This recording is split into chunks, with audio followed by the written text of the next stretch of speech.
Alright, here's the bike. Super janky, I know, but my custom 72 volt, 2000 watt, 45 amp controller, mountain bike, full suspension, 27.5 inch by 2.6 inch wide tire. The reason why I built my own bike is because nothing on the market fit my very specific needs. I wanted something that was full suspension, had pedals so I wouldn't get a ticket, and had crazy fast power. And unfortunately, it wasn't anything like that. The Suron was my top choice, but no pedals. I really like things like the Onyx. That was pretty good, but it's also $4,000. I almost went with the Ariel Rider X-Class, I believe it is, that has a 1000 watt motor, 52 volt battery, full suspension, fat tire. That was really good. It was only like $2,000.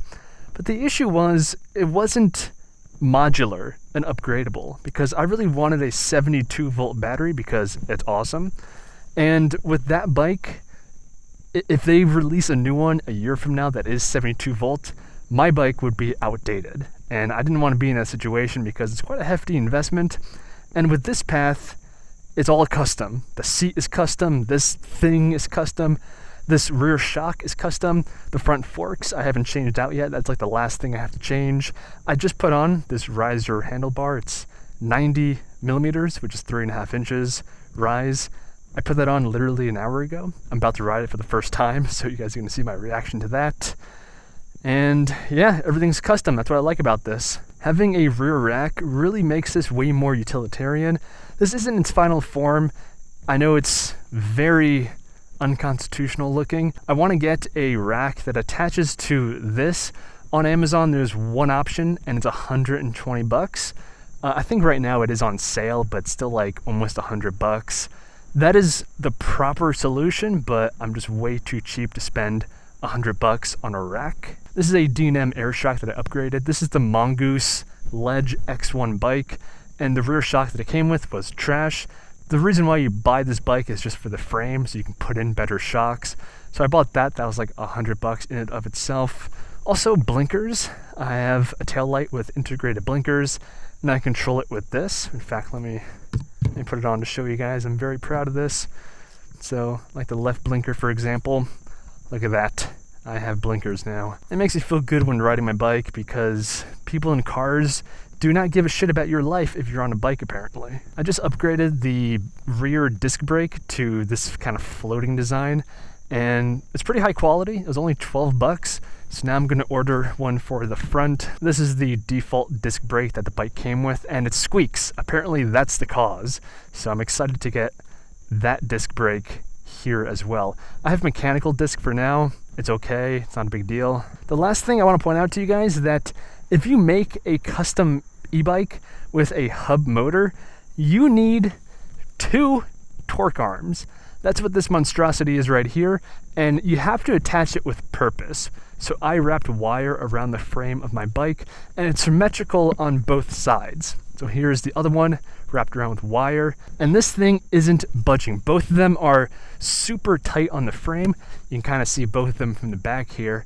And what those do is they hold the motor and the wheel on the bike, because this hub motor is insanely torquey and powerful. And if you just rip the throttle at a standstill, it will literally rip itself out of the frame of the bike. And if you're going 30 miles an hour on the road, that means you die. So super important investment. Get 2 of them and attach them with purpose. Okay, enough of that. Let's take this for a ride. I also have this seat that I got off of Amazon, like everything else. Super comfortable. My butt is pretty happy with it. Let's get going here. As mentioned, this bar I just put on, it rises 3.5 inches.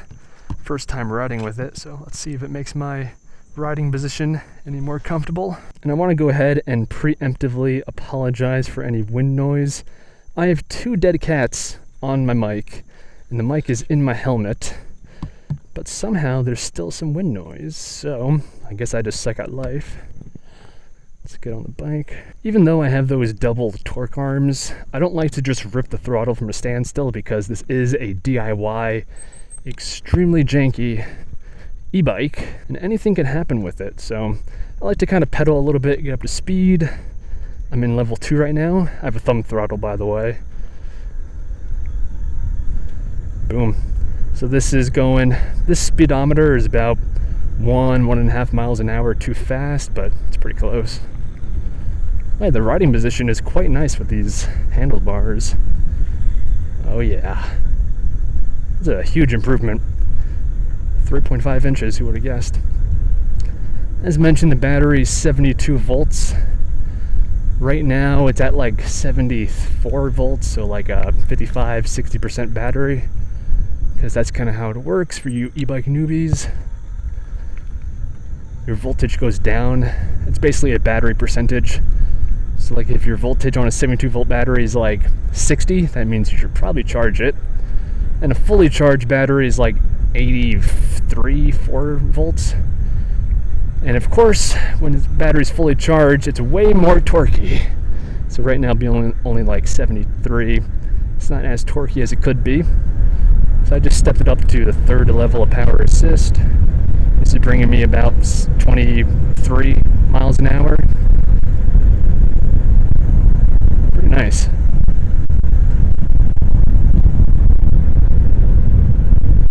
The bike's not making too many noises, which is a good sign. I hate it when I get on the bike and all of a sudden it's making this clinking sound. It's never a good indication. This shows the wattage right here. Whoa. I hope you guys can hear the sound of the hub motor. It sounds like Tron. It's cool. Silent. Well, not silent, but very minimal noise. But the noise it makes is exhilarating. And, I do take this thing on the highway like almost every day. Probably shouldn't do that, but YOLO.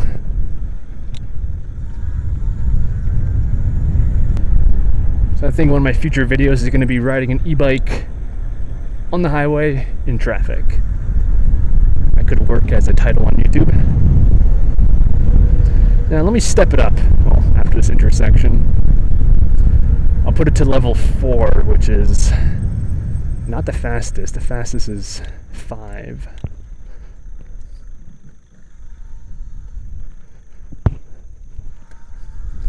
Let me get past this wholesome family. I'm in 2 right now. 3. Every time you notch it up, you feel the instant power. 4. Oh yeah.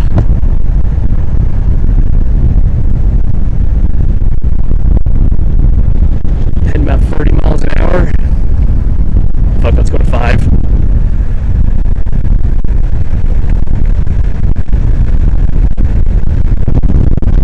I hit about 30, I said 36 and a half, so 35 probably. And as mentioned, the battery is only at half capacity. The fastest speed I hit on this was about 41 miles an hour. And let me tell you, that makes you feel alive. Very terrifying. So, let's continue this ride a little bit.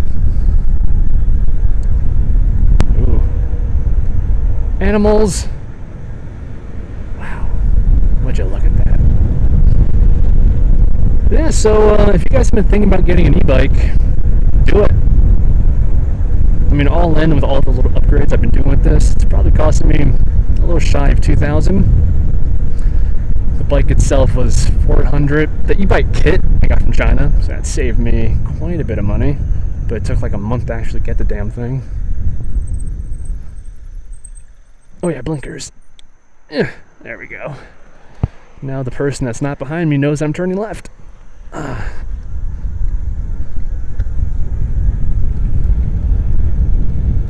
gonna go left again. Now I'll put the blinker on. Now this is a fancy road. Some nice houses here.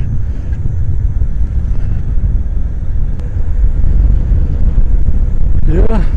And when it comes to custom e-bikes versus buying one, like I said, I mean, it depends on your needs. I like the Suron a lot, but I'm riding in the street right now and it doesn't have pedals, so I don't know how that would work. It would suck to spend $4,500 on that and then have a cop take it. So that's why I made this.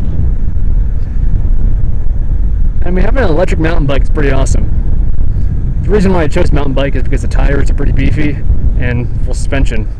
Full suspension is kind of a must with a high-powered e-bike, because if you hit a bump without rear suspension, you will be launched.